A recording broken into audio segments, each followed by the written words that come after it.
I like Westwood Studios. They were an experimental company which pushed into different genres to try and make what they wanted rather than chasing trends. Their ideas were often ambitious, even if their lack of dedicated experience tended to show.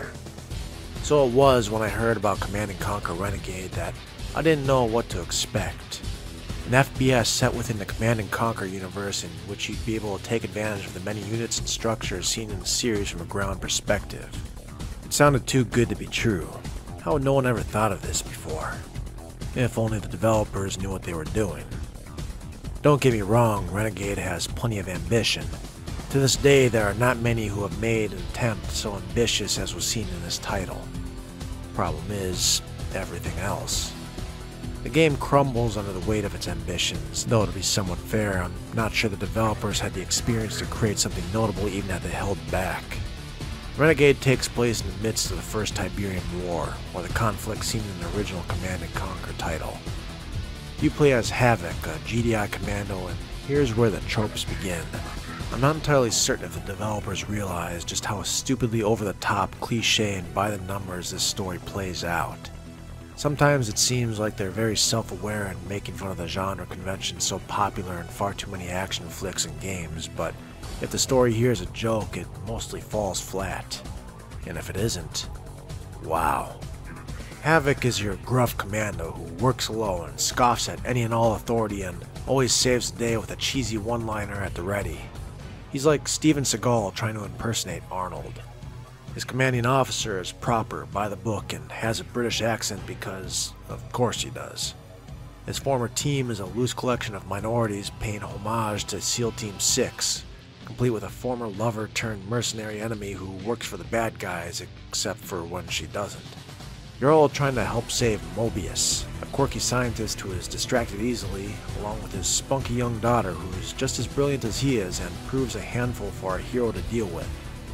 As to those bad guys, we've got the vaguely Middle Eastern tank who can't do much more than taunt you before kicking it early on, the Napoleon Complex guy, and even a secret bad guy creating super soldiers out of the vaguely radioactive, poisonous, whatever MacGuffin, that being Tiberium, the substance which can do anything the plot in the universe demands. And yes, the plot does revolve around rescuing scientists from the evil organization trying to create brainwashed super soldiers, aka the next step in human evolution. My eyes were spinning from how much I was rolling them throughout this story. The graphics to the game were serviceable for the time, and much focus went into some of the animation technology which looked impressive for a short while before becoming very quickly overshadowed and dated. Now the game just looks mediocre, with in-game models lacking detail, levels being large and bland, and cutscene animations looking like something out of a creepypasta. But it's the audio where things truly begin to break down. Now I'm not the biggest audiophile out there. For the most part, as long as it's functional, I don't tend to mind much. The audio here isn't functional. Aside from a soundtrack which is weirdly bland, coming from a series which was renowned for its rocking soundtrack, no really, I could not remember a single solitary track the second I set the game down, while I can still hum many of my favorites from Red Alert.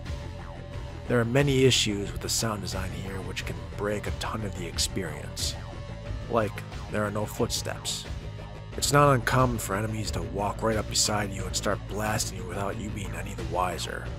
For that matter, there's no directional sound, so it can be difficult to pinpoint where they're blasting you from. An issue not helped by a hit notification which, when taking anything but regular bullet damage, tells you that you're being injured on all sides. Speaking of weapon fire, it's all very weak, with most of the weapons sounding underpowered and, well, boring. Two of the game's main weapons are a minigun and a laser Gatling, yet upon firing these I felt like yawning. But there's also glitchy audio design, like how there's a hard limit to the number of sounds playing, a limit which is regularly surpassed within these often chaotic levels. Just as bad as how sounds and events will interrupt dialogue, and you'll be hard-pressed to watch a mission go by and not have some part of your objective briefing or ambient conversation cut off before the game can handle it. Unfortunately, all these criticisms, and I haven't even touched on the gameplay yet. On a functional level, the game does work. Walk, run, jump, crouch, strafe, shoot, and there's even a third-person view if you're really interested. But even here, things feel antiquated, even sloppy. Like, sure you can shoot, but most of the weapons are very basic and lack any alternative fire modes. Or certainly you can jump, but only enough to clear the first couple steps of a stairwell. Good luck with anything which reaches past your knees. Speaking of shooting, there's so little bang to your buck here. Weapon sounds, as mentioned, are mediocre, but their power isn't far behind, and enemy reactions to them are inconsistent and poor. With most weapons, especially against late-game enemies, you don't do the damage to take any individual down especially quick, barring a sniper headshot or a rocket directly to the face. Combined with inconsistent reactions, this often means enemies are shooting you through being blasted in the face with a minigun. On top of this, the stun animations are all the same. Get shot with a bullet, short flinching animation. Get splash damage from a rocket, short flinching animation. Take a flamethrower to the face, short flinching animation. And if they survive long enough, maybe they get 2 or even 3 short flinching animations. It's all so painfully budgeted. Now perhaps I could forgive some of this if there was better variety of weapons, but there's not. You get your pistol, which is supposed to be silenced, even though stealth really isn't a thing in this game and the gun has no suppressor to speak of. From there you get an automatic rifle, minigun, laser chain gun, Tiberium rifle, and Tiberium SMG, all of which are just different takes of machine guns. What's the difference? Damage. The miniguns are better than the rifles. The lasers are better than bullets.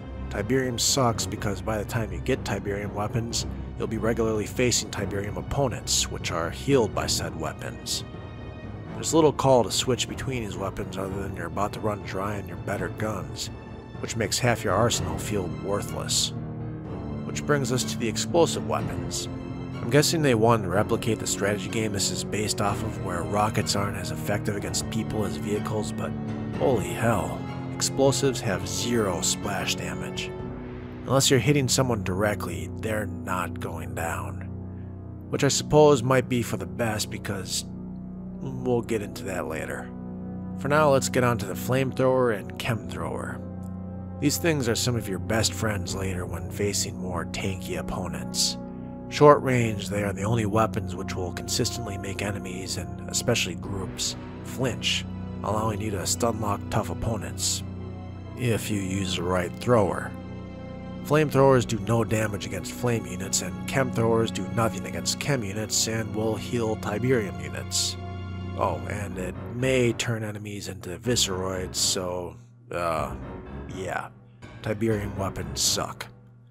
The sniper is powerful and comes with that old-fashioned hold down to zoom function, which has long since been replaced by more competent games. The nuke items are silly and worthless, never really useful in single player, and having such a short range and doing so little damage that they are never really worth in multiplayer. C4 is great at blowing up buildings and vehicles, and that's it. There's little else to mention about it. Then there's a shotgun, which is nice and powerful and actually decently useful. Shame that they didn't give you one in single player ever. So yeah, not exactly an A-list class of weapons at your disposal. But wait, I hear you say, this game has vehicles. Doesn't that make a difference? Yeah, kinda, sure. Don't get me wrong, the vehicles, especially when allowed to be utilized to their potential, can make for some of the most fun in the game. They still really suck. See, vehicles in this game were not designed well. They don't interact with the terrain well, making them slide and roll around when you should be at a dead stop, which makes aiming on uneven terrain a mess. The whole rocket splash damage thing also applies to the explosives here, and since most of the vehicles utilized will be tanks and most enemies said vehicles will be up against will be infantry, yeah, that gets annoying. More so because the driving is horrible. For some reason, the developers decided to limit your look controls to your steering. So even in tanks, which supposedly have 360 degrees of rotation, you can only look forward. Mind you, you can still aim all over the screen in this forward view, but you can't, say, roll around the corner and blast an enemy you know is waiting. No, instead you have to roll around the corner, ponderously turn toward them, aim, and then blast them. These controls are awful. They make the vehicles so much less useful and fun because of this. Mind you, they're still the highlight to the game. The most fun I had in the game was in some of the early levels, where you're allowed to roll around in tanks and trucks and large levels which, while not quite open, still gave you plenty of breathing room. But here's where another problem pops up: the level design. Some levels are fine, a little empty but with enough going on that they're fun enough. Then the game tries to stick you in extensive corridor shooters against increasingly tough enemies. Again, we'll be back to this shortly. And all the fun melts away. Especially when those corridor shooters also happen to be escort missions. Most of the game winds up like this, so rather than embracing the idea of playing a Command & Conquer game on the ground level, where you're attacking these different base elements, you're trudging through generic shooter levels with little to interrupt the monotony, little except the shoddy enemies you're set against. Enemies in Renegade are awful, or better put, they are handled awful. There are some cool ideas they had, but the way in which they're utilized on top of some truly horrendous AI is really what breaks down the campaign. Early on, they're utilized okay. You get some basic grunts and some officer types with a bit heavier armor and armament who can call in more grunts. They had ideas to create different enemies with different functions like this, but the way they're utilized is too often annoying rather than fun, and quickly forgotten about. For instance, those officers in the beginning forget about their ability to call in grunts later, and instead themselves replace the grunts with this function never utilized again. Or enemies with different immunities utilized late in the game. Being immune to Tiberium might be fine, but when Tiberium weapons don't see any use until these enemies come out, then you make an entire class of weapons almost useless.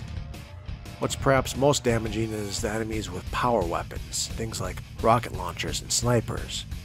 The problem is that the AI has the ability to aim faster than you and are 100% accurate, meaning it's not uncommon to have an enemy hit you with precision with a rocket launcher from across the map. This sort of behavior helps ruin a lot of otherwise fun vehicle moments, but it becomes all the worse when the game fills out later levels with these enemies camping in corners who can one-shot kill you. All the worse when they're the heavily armored enemies of the late game whose flinching animations are inconsistent at best to everything but burning weapons. And when the late game is mostly filled with invisible troops camping with laser weapons and snipers, or heavily armored rocket troops who can one-shot you and destroy even mammoth tanks in a couple seconds, things can quickly become annoying. Then to put frustration on top of annoyance, there are enemy respawns in the late game, which tend to come from nowhere for no reason. Even the boss fights tend toward being more annoying than fun, leveling you with tanky opponents with high-powered weapons in an open arena and very little else to them. Boring, unimaginative, aggravating. What this really comes down to is pacing and level design. The weapons would feel more unique and useful if given in more circumstantial situations. The enemies would feel less cheap and more engaging if early grunts could simply be equipped a bit better, utilized more often, and saving the camping and high-powered opponents for more unique situations. Instead, the game treats everything like an advancement level. Your weapons advance, as does your health, utilizing hidden hiccups which have this tendency to glitch out and disappear upon save reloads, annoyingly.